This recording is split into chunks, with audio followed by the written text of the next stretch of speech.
Hello, welcome to my channel the legal academy. आज हम लोग बात करेंगे स्पेसिफिक टॉर्ट में नेग्लिजेंस की। इससे पहले की वीडियो में मैंने ट्रेसपास की वीडियो पोस्ट कर दी, आप देख सकते हैं। और भी मैंने डिफरेंट वीडियोस डाली हैं टॉर्ट को लेके, अलग अलग एस्पेक्ट पे आप जाके देख सकते हैं प्लेलिस्ट में। आज इस वीडियो में हम लोग बात करेंगे नेग्लिजेंस की। देखिए, नेग्लिजेंस क्या होता है। नेग्लिजेंस जो होता है, the very word negligence, negligence का मतलब ही यही होता है कि किसी एक्ट को करना, या कोई एक्ट करना था लेकिन आपने उसको क्या कर दिया, ओमिट कर दिया है, तो ये नेग्लिजेंट हो जाएगा। तो नेग्लिजेंस जो होता है वो पॉजिटिव में भी होता है और निगेटिव में भी होता है। बात करते हैं पॉजिटिव की क्या होगी और नेगेटिव का क्या मतलब है। मतलब कभी कभी आपकी ये ड्यूटी होती है कि आपको ये एक्ट करना है, तो ये तो निगेटिव हो गया, लेकिन आपने उसको क्या कर दिया, ओमिट कर दिया। लेकिन कभी कभी ये नेगेटिव सेंस होगा, लेकिन कभी आपको जो चीज़ नहीं करनी होती लेकिन आप कर देते हैं, तो ये पॉजिटिव हो गया, तो ये नेग्लिजेंस होता है। अब हम लोग बात करेंगे नेग्लिजेंस जो होता है फर्स्टली बेस्ड होता है दो थ्योरीज पे। एक सब्जेक्टिव थ्योरी होती है, एक ऑब्जेक्टिव थ्योरी होती है। आइए समझते हैं इनका क्या मतलब होता है। देखिए, सब्जेक्टिव थ्योरी जो है वो बात करती है कि नेग्लिजेंस जो है वो मेंटल स्टेट को रिप्रेजेंट करता है, लेकिन ऑब्जेक्टिव थ्योरी बात करती है कि नहीं, नेग्लिजेंस जो है वो कंडक्ट को रिप्रेजेंट करता है और ये इंडिपेंडेंट है किससे, कॉन्ट्रैक्ट से। फिर हम लोग बात करते हैं इसमें एक जूरिस्ट थे सामन, उनका क्या व्यू था। सामंत का क्या व्यू था। सामंत का कहना था कि नेग्लिजेंस क्या है, एक मेंटल स्टेट से अराइज होता है जो कि डिफरेंट है, डिफरेंट होता है, irrational difference in between human conduct, और जिसका रिजल्ट क्या होता है, डैमेज होता है। इसीलिए उन्होंने कहा था कि नेग्लिजेंस एक टॉट है, ना कि स्पेसिफिक टॉट। नेग्लिजेंस एक टॉट है, स्पेसिफिक टॉट, इसीलिए उन्होंने सब्जेक्टिव की बात की थी। लेकिन ऑब्जेक्टिव थ्योरी कहती है कि ये कंडक्ट तो है, लेकिन ये नेग्लिजेंस एक कंडक्ट है जो कि अराइज होता है एक डेंजर के साथ, और जो एक लॉस को क्या करता है, कॉज करता है, जिसका रिजल्ट क्या होता है, डैमेज होता है या लॉस होता है अदर पर्सन को। तो इसीलिए कहा गया कि ये मेंटल कंडीशन नहीं है, मेंटल स्टेट नहीं है, ये एक कंडक्ट होता है। एक बहुत ही लैंडमार्क जजमेंट था किसका, नेग्लिजेंट का, डोंगी वर्सेस स्टीवेंसन। इस केस में ही बताया गया था कि हाउस ऑफ लॉर्ड ने रिकॉग्नाइज किया था कि नेग्लिजेंस एज सेपरेट टॉट where there was a duty to care. Negligence एक सेपरेट टॉट है और इसमें एक ड्यूटी टू केयर होती है। किसकी, डिफेंडेंट की केयर होती है कि वो सामने वाले की केयर करे, उसकी ये ड्यूटी होती है। अब इस केस के कुछ फैक्ट्स के बारे में समझ लेते हैं। इस केस में जो थी मिस्टर डोंगी, वो एक पार्टी में गई होती है, वहाँ पर उनके फ्रेंड ने जिंजर बियर मंगाई होती है। जिस बॉटल में जिंजर बियर थी वो बॉटल ओपेक थी, आर पार कुछ दिख नहीं रहा था, उसमें एक डिकम्पोज स्नेल पड़ा हुआ था। अब उन्होंने आधी जिंजर बियर तो ऐसे बॉटल से पी ली। जब उसमें थोड़ी सी बची, जब वो ग्लास में उन्होंने गिराई, तो उसमें से देखा उसने उसने कि इसमें से स्नेल, डिकम्पोज स्नेल बाहर आया। तो मिस्टर डोंगी क्या थी, वो इंजर्ड हो गई, उनको कुछ गैस्ट्रिक प्रॉब्लम हो गई और उनके पेट में कुछ प्रॉब्लम हो गई, ऐसे उनको लेके प्रॉब्लम हो गई।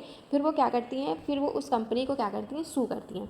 तो कंपनी कहती है कि सू करती है, और कंपनी कहती है कि आपका और मेरे बीच का कोई क्या है, कोई कॉन्ट्रैक्ट नहीं है। प्रिविटी टू कॉन्ट्रैक्ट एक कॉन्सेप्ट होता है जो कॉन्ट्रैक्ट में अक्सर हम लोग पढ़ते हैं। उसका मतलब होता है कि जो पार्टी होती है वही सू कर सकती है, लेकिन आप तो थर्ड पार्टी हैं, बियर तो किसी और ने खरीदी थी, तो आप पार्टी नहीं है, तो आपका कोई राइट नहीं है सू करने का। इस केस पे हाउस ऑफ लॉर्ड्स का क्या कहना है, आइए जानते हैं। स्पेशली इस केस में जो प्रिविटी टू कॉन्ट्रैक्ट था कि ओनली पार्टी कैन सू, इसको क्या कर दिया गया है, इसको हटा दिया गया है। इन्होंने, हाउस ऑफ लॉर्ड्स ने कहा था कि नहीं, अगर मामला नेग्लिजेंस का है तो कोई प्रिविटी ऑफ कॉन्ट्रैक्ट नहीं लगेगा। तो मिस्टर डोंगी का राइट क्या हो गया, बढ़ गया, राइट उनको मिल गया कि वो सू कर सकती हैं कंपनी को। अब क्या क्या क्वेश्चन आए कोर्ट के सामने, ये जानते हैं।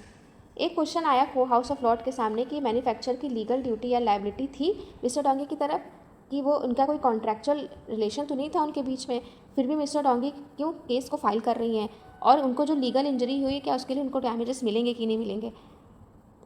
उस टाइम पे रूल ऑफ नेग्लिजेंस बहुत ही नैरो था और कॉन्ट्रैक्चुअल एप्लीकेशन पे ही अप्लाई होता था कि जिन पार्टी के बीच में कॉन्ट्रैक्चुअल ऑब्लिगेशन होगा वही नेग्लिजेंस का सूट फाइट करके डैमेजेस सीख कर सकती है।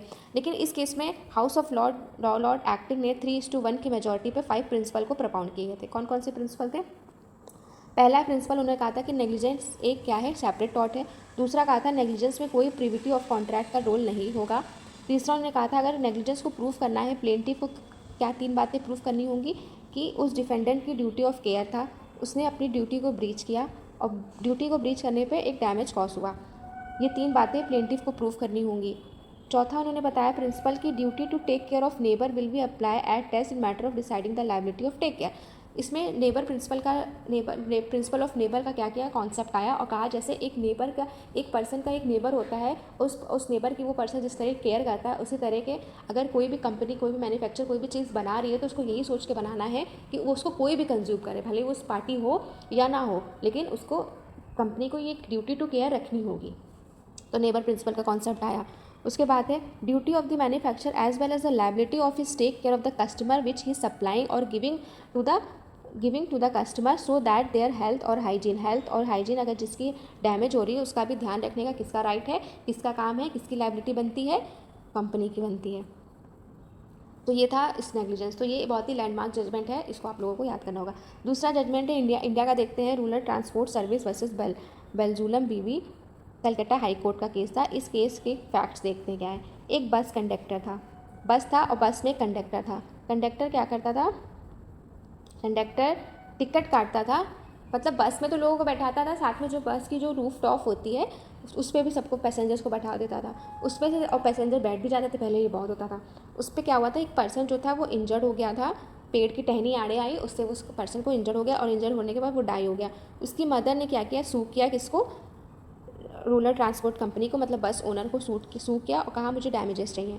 तो इस केस में हुआ कि बस का जो ओनर था वो वाइकेरियस लायबल होगा for the conduct of the conductor, यहाँ कंडक्टर होगा, आप लोग कंडक्टर कर लीजिएगा, एंड दी ड्राइवर और कंडक्टर के दोनों के एक्ट के लिए बस का जो ओनर है उसको वाइकेरियसली लायबल ठहराया गया। वाइकेरियस लायबिलिटी क्या होती है, इसका वीडियो भी मैं बना के आपको दे दूँगी। उसके बाद वाइकेरियस लायबिलिटी ये होती है जैसे कि कोई सर्वेंट है या कोई ओनर है या कोई प्रिंसिपल है या कोई एजेंट है, अगर उसके बिहाफ में, मानिए प्रिंसिपल के बिहाफ में कोई चीज़ एजेंट ने की, तो और मेन चीज़ ये होनी चाहिए कि वो कोर्स ऑफ एम्प्लॉयमेंट होना चाहिए। अगर कोर्स ऑफ एम्प्लॉयमेंट नहीं है तो उसको वो वाइकेरियस लायबिलिटी नहीं माना जाएगा अगर सर्वेंट कोई गलती करता है। तो इसमें बस और कंडक्टर क्या थे, कोर्स ऑफ एम्प्लॉयमेंट थे ना, बस चला रहे थे, लेकिन उन्होंने एक नेग्लिजेंट एक्ट कमिट कर दिया, तो इसके लिए लायबल करा गया और मदर को, जो इंजर्ड पर्सन की मदर थी, उनको डैमेजेस पे किए गए। दूसरा केस भी इसी से सिमिलर है, Sushma Mitra versus MPSRTC 1974, MP high court का केस है। MP हाई कोर्ट का केस है। इस केस में प्लेंटिव जो था वो बस का ट्रैवल कर रहा था, उसकी एल्बो जो थी वो बाहर निकली थी विंडो से, लोग अक्सर बैठ जाते हैं हवा खाने के लिए, और एक सामने से ट्रक आ रही थी जिससे उसका एक्सीडेंट हो गया, उसका एल्बो, लेडी का जो एल्बो था वो इंजर्ड हो गया, और उसने किसको सू किया, MPSRT यानी बस को, जो बस वो थी ट्रांसपोर्ट कंपनी, उसको क्या किया, सू किया, और क्या वो लायबल होगा। तो इस केस में कोर्ट ने कहा था कि MPSRTC लायबल होगा due to the negligent act of the driver and conductor. भले ही वो अपनी मर्जी से हाथ निकाल के बैठी, लेकिन ये एक ड्राइवर की और एक कंडक्टर की ड्यूटी है कि आप बस में पैसेंजर को बैठाए हैं, पैसेंजर ठीक से बैठे हैं कि नहीं, पैसेंजर को कोई दिक्कत है कि नहीं, पैसेंजर क्या कर रहा है क्या नहीं कर रहा है, ये ध्यान देने की जिम्मेदारी ड्राइवर की भी है और साथ साथ कंडक्टर की भी है। तो इस पर कोर्ट ने डैमेजेस दिए। अब आते हैं, क्या कोई ऐसी चीज़ हो जाए जो फोर्स ही ना की जाए तो क्या उसमें भी डिफेंडेंट को लायबल किया जाएगा।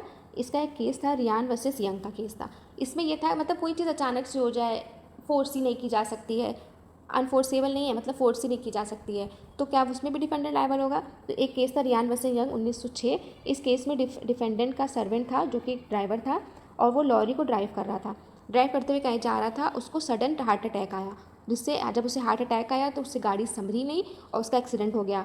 एक्सीडेंट होने पर इंजर्ड हो गया। तो क्या हम सू कर सकते हैं कि इसमें उस सर्वेंट की, उस ड्राइवर की नेग्लिजेंस की वजह से एक्सीडेंट हुआ? नहीं, क्योंकि वो पर्सन जो था, ये जो एक्ट हुआ वो फोर्स ही नहीं किया जा सकता, क्योंकि जो ड्राइवर था बहुत ही हेल्दी पर्सन था, और इसका उसको देख के ये एंटिसिपेशन नहीं लगाया जा सकता था कि इसकी डेथ हो जाएगी। तो इस केस में हुआ, from any angle that injury can be feel, किसी भी एंगल से अगर इंजरी को फोर्सी नहीं किया जा सकता on the part of the defendant and even can not be predicted, और ना प्रिडिक्ट किया जा सकता, तो डिफेंडेंट को लायबल नहीं किया गया इस केस में। अब हम लोग बात करते हैं medical negligence. Medical negligence India में देखा जाए तो बहुत से केसेस जो है वो मेडिकल नेग्लिजेंस के आते हैं। तो सबसे पहले हम लोग बात करते हैं मेडिकल नेग्लिजेंस में डॉक्टर्स की क्या क्या लायबिलिटी बनेगी, कब डॉक्टर्स को हम लोग लायबल कर सकते हैं एज अ मेडिकल नेग्लिजेंस। तो सबसे पहले है कि अगर डॉक्टर की लायबिलिटी को तय करना है तो सबसे पहले ये देखना होगा कि केस जो है, जो भी केस आया है डॉक्टर के सामने, क्या वो उसको ले सकता है कि नहीं, क्या वो इतना कैपेबल है कि उस केस को हैंडल कर सकता है कि नहीं। अगर हाँ वो कर सकता है तो वो देखेगा कि इसका क्या मेडिकेशन है, क्या ट्रीटमेंट होगा। वो देखने के बाद अगर वो पूरी तरह श्योर है कि हाँ वो इस चीज़ को क्योर कर सकता है, इस चीज़ को ट्रीट कर सकता है, तो तुरंत वो क्या करेगा, मेडिकेशन को स्टार्ट कर देगा, मेडिकेशन प्रोवाइड कर देगा। ये 3 चीज़ अगर सफाइस कर रही है तो कोई केस नहीं बनेगा। अगर इसमें से मिस हो रहा है कि अगर आपके हाथ में केस था नहीं फिर भी आपने लिया, आपने रेफ़र नहीं किया एक स्किल डॉक्टर को, वो केस आपके हैंडल में नहीं था, और अगर आपके हैंडल में था भी तो आपने प्रॉपर मेडिकेशन नहीं किया या उसका समय पे इलाज स्टार्ट नहीं किया, ये अगर चीज़ें हैं तो मेडिकल नेग्लिजेंसी का केस बन जाएगा।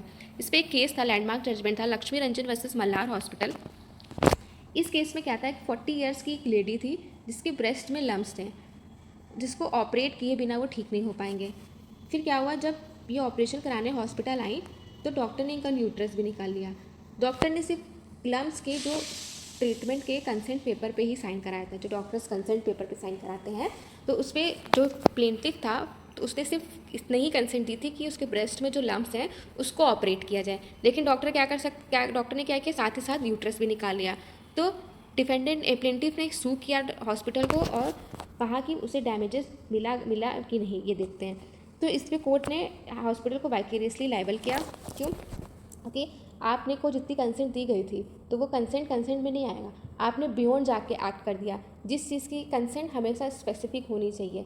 अगर ये नहीं है कि अरे आपने तो, क्योंकि कोई कनेक्शन नहीं है एक ब्रेस्ट का और एक यूट्रस का जो आप साथ साथ निकाल लें। अगर उसका कुछ कनेक्शन होता तब समझ में आता कि हाँ आपने गुड फेथ में कर दिया या आपने उसकी कंसेंट ली थी दोबारा सब्सिक्वेंटली। नहीं, जब उसका कोई नेक्सस नहीं है उसके बाद आपने ये काम किया और आप ये हॉस्पिटल ये प्ली कर रहा था कि इनकी कंसेंट थी, तो कंसेंट इनकी सिर्फ ब्रेस्ट के लम्स को ऑपरेट करने की थी, ना कि यूट्रस को। There is no proximate nexus. तो इसमें केस कोर्ट ने कहा कि hospital are vicariously liable for the conduct of the act of the doctors and there is a case of medical negligence. Next case है state of Haryana versus state Shrimati Santra 2000 supreme court का case है।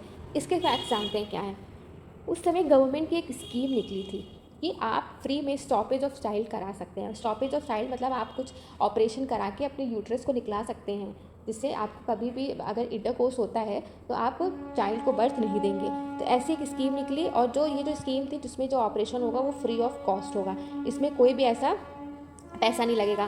तो जो Mrs संतरा थी वो गई क्या कराने, ऑपरेशन कराने के बाद जब उनके बीच उन्होंने फिर से इंटरकोर्स किया तो वो लेडी जो थी मिसेस संतरा वो क्या हो गई, वो फिर से प्रेग्नेंट हो गई। तो फिर लेडी ने क्या किया कि उन्होंने सू किया किसको, गवर्नमेंट को, और कहा ये जो चाइल्ड है उसकी पूरी रिस्पॉन्सिबिलिटी जब तक वो मेजर नहीं हो जाता किसके पास है, गवर्नमेंट के पास है। तो इस केस में कोर्ट ने गवर्नमेंट को वाइकेरियसली लायबल ठहराया और कहा ये इसमें गवर्नमेंट ही लायबल होगा, क्योंकि गवर्नमेंट की वजह से गवर्नमेंट स्कीम निकाली और उस स्कीम में जो कंडीशन थी उसको फॉलो करते हुए लेडी ने क्या किया, अपना ऑपरेशन कराया। लेकिन डॉक्टर ने क्या किया, वो ऑपरेशन जिस चीज़ का उसने कराया वो ऑपरेशन उसने किया ही नहीं। उसको तो ये था ना कि अरे मेरा तो स्टॉपेज ऑफ चाइल्ड का ऑपरेशन हो गया है, लेकिन ऐसा नहीं था। तो कोर्ट ने गवर्नमेंट को लायबल किया और उस बच्चे की पूरी मेंटेनेंस 18 साल तक सीक करने के लिए ऑर्डर दिया। अब एक केस आता है Poonam Verma versus Ashwin Patel 1996 supreme court. इस केस में कोर्ट ने कहा कि अगर कोई होम्योपैथिक डॉक्टर है, if a homeopathic doctor does the treatment of allopathy and if resultant damage happen then the very doctor will be इसको फैक्टो लायबल। भाई अगर आप होम्योपैथिक डॉक्टर है और आप एलोपैथिक डॉक्टर का ट्रीटमेंट कर रहे हैं, मतलब उसका प्रोसेस को अपना के, तो there is a medical negligence. तो इसमें भी मेडिकल नेग्लिजेंस की बात की थी। अब एक केस और है Parmanand Katara versus union of India 1989 supreme court. इस केस में कहा था कि court held in this case doctor and hospital has to provide medication at once. जैसे कभी कभी हम लोगों ने देखा होगा जब कोई ऐसे मर्डर का मामला है, कोई रेप का मामला है या कोई ऐसा मामला है जिसमें पुलिस इन्वॉल्व होती है, तो अक्सर डॉक्टर्स ये कह देते हैं कि नहीं नहीं ये तो पुलिस का मामला है, अभी हम ट्रीटमेंट नहीं करेंगे। तो इस केस पे कोर्ट ने कहा कि हॉस्पिटल को मेडिकेशन पहले देनी होगी इंजर्ड सिटीज़न को, इंजर्ड पर्सन को, और अगर वो ऐसा नहीं करते हैं और पेशेंट को कुछ होता है तो ये उनकी नेग्लिजेंसी मानी जाएगी। आपको प्रोसीजर में पढ़ने की ज़रूरत नहीं है, वो चीज़ बाद में देखी जाएगी। आपकी ड्यूटी है पेशेंट की जान बचाना, रादर कि कोर्ट का मामला है, पुलिस का मामला है, इससे। अब एक बात करते हैं बहुत ही इंपॉर्टेंट कॉन्सेप्ट की, रेस स्पा लोक्यूटर। रेस स्पा लोक्यूटर का मतलब होता है द थिंग स्पीक इटसेल्फ। कभी कभी कुछ एक्ट्स ऐसे होते हैं जिसमें लाइबल प्रूफ करने के प्लेंटिफ को ज़रूरत ही नहीं है कि ये क्यों हुआ, या डिफेंडेंट को डिफेंस देने की ज़रूरत ही नहीं है। इसमें ये होता है कि थिंग्स खुद खुद ही कहती है कि हाँ ये ऐसे हुआ, हाँ ये ऐसे हुआ, ये ऐसे ना होता तो ये चीज़ ना होती। आइए जानते हैं क्या है। The thing speaks for themselves that maximum of case it is bound duty of plaintiff that he collected evidence prove it again defended. देखिए मैक्सिमम केसेस में यही होता है कि अगर कोई एक्ट होता है, प्लेंटिव इंजर्ड होता है, तो प्लेंटिव क्या करेगा, वो डिफेंडेंट की नेग्लिजेंस को प्रूव करेगा, एविडेंस लाएगा और प्रूव करेगा कि डिफेंडेंट के एक्ट्स के मुझे ये इंजरी कॉज हुई। लेकिन इस केस में कोर्ट ने कहा, but in certain occasions the court primarily accept the happening of negligence and this burden is then upon the defendant and no negligence had happened from this side. इसमें burden किसके ऊपर shift हो जाएगा, defendant की हो जाएगा कि अगर वो ऐसा एक्ट ना करता तो कुछ ऐसा ना होता। तो इसी सिचुएशन को रेस इस्पालोक्यूटर कहेंगे, जिसका मतलब होता है things speak itself. Where the circumstances of accident are known that the burden of proving it on the plaintiff, but if it is not known it will be very hand to prove, and this is situation that the defendant best person who can give specific clarification।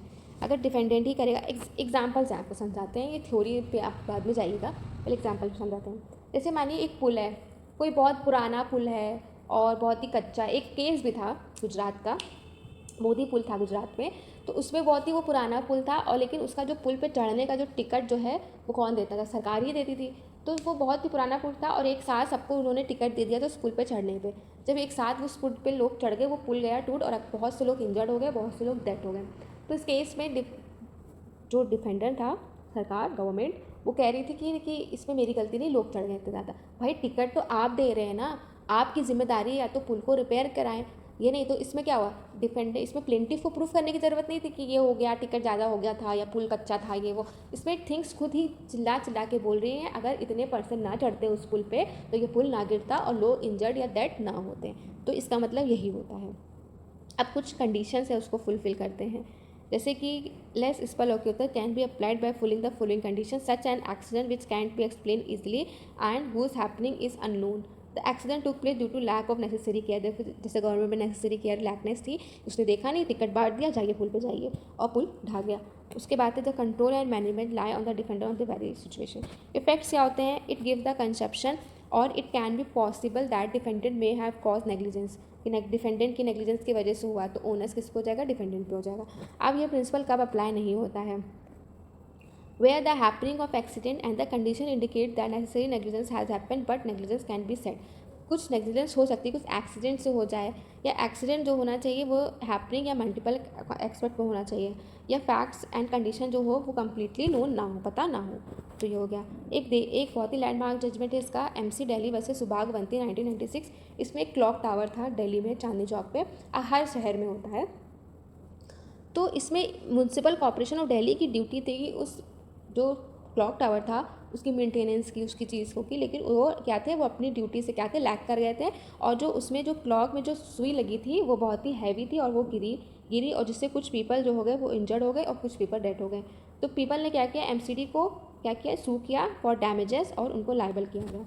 और उस पर court ने कहा कि the MCD was held liable in this case and this was treated as res ipsa loquitur. इसमें court ने ये चीज़ कह दी, क्योंकि इसमें थिंग्स क्या है, खुद ही चिल्ला चिल्ला के बोल रही है, ये किसकी ड्यूटी, किसकी नेग्लिजेंसी है ये। अगर वो अपनी नेग्लिजेंस ना होते हैं, गवर्नमेंट MCD ऑफ दिल्ली अगर नेग्लिजेंस ना होती तो क्या होता, क्लॉक ना गिरती, लोग इंजर्ड ना होते। दूसरा केस है खुशी versus east India hotel limited 1983।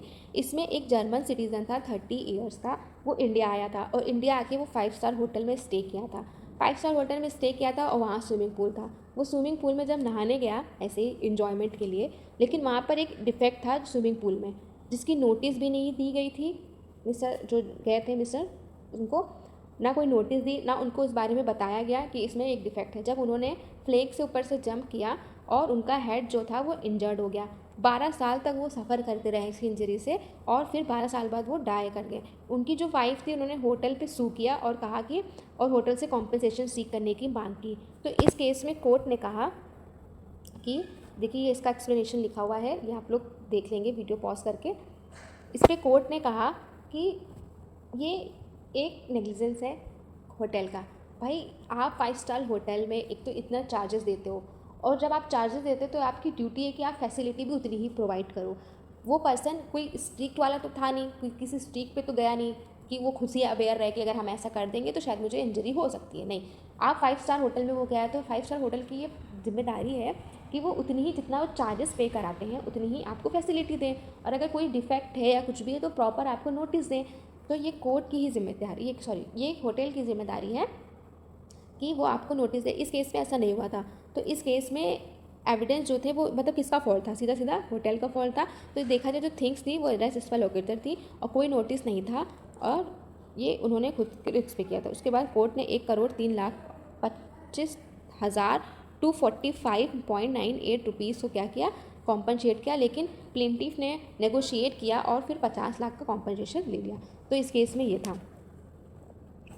इस वीडियो में इतना ही। आई होप आपको समझ में आया हो। अगर आपको मेरे नोट्स हेल्पफुल लगे तो आप लाइक करें, सब्सक्राइब करें मेरे चैनल को।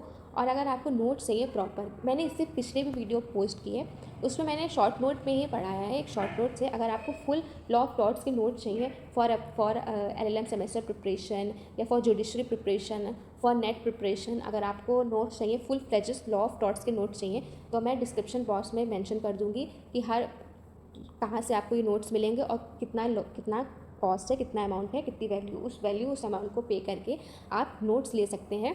फुल फ्लेजेस नोट्स हैं, आप देख सकते हैं। प्रॉपर केस लॉ का मैंने एक समरी भी लिखा है, फैक्ट्स भी लिखे हैं, क्या हेल्ड हुआ है ये भी मैंने लिखा है, बहुत से इंपॉर्टेंट पॉइंट्स को मैंने हाईलाइट भी किया है। It's sufficient for your preparation. If you are interested please आप मुझे मैसेज करें। मैं एक टेलीग्राम चैनल या व्हाट्सएप नंबर है मेरा, उस पर आप मुझे मैसेज करें और नोट्स ले सकते हैं इतना रीज़नेबल अमाउंट पे करके। और अगर आपको सिर्फ नेग्लिजेंस जैसे मैंने पढ़ाया एक स्पेसिफिक टॉपिक पे नोट्स चाहिए तो उसका भी अमाउंट मैंने सेट कर दिया है, आप देख के आप ले सकते हैं। Thank you very much.